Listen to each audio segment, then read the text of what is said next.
This is a description of the Fluency Assessment and Analysis. It's worth 50 points and you can only do one of these.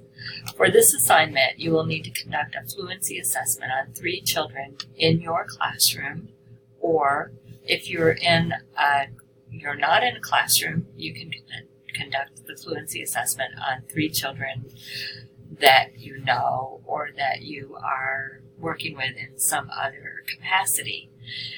Keep in mind that if you're in a first grade classroom and the children that you are working with are only reading word by word, then you should probably assess children who can read at a more fluent level than that.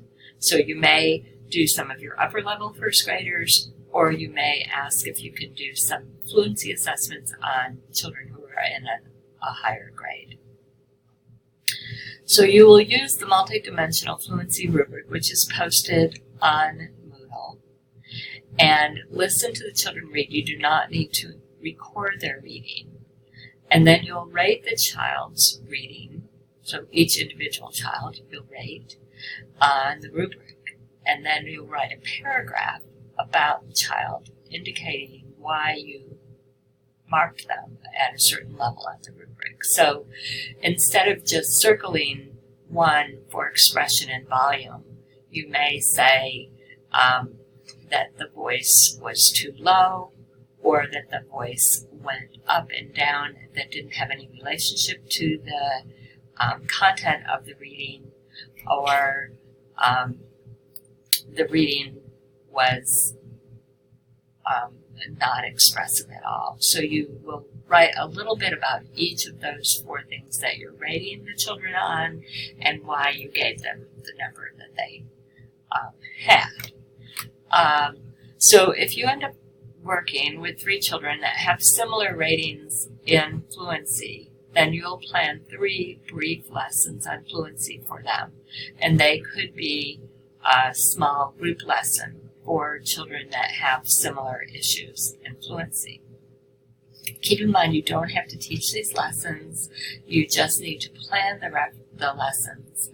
And if you got the idea somewhere else, you will need to give references. So the book that you used in RE 344, Goodbye Round Robin, is a good source for lessons on fluency. If the children that you test have 3 very different ratings, you would plan 1 lesson for each child and give your reasoning as to how the lesson connects to the child's fluency rating. And you will need to give references if you use them. What you'll turn in is the fluency rubric for the 3 children with if you put their name on it, you would black the name out, and then the lesson ideas. These lessons are not written out as full-blown lessons with objectives, but they would just be well-explained paragraphs that make sure you have connections to the needs of the child, which you have just measured their fluency. Okay, bring any questions you have on these to class. Thank you.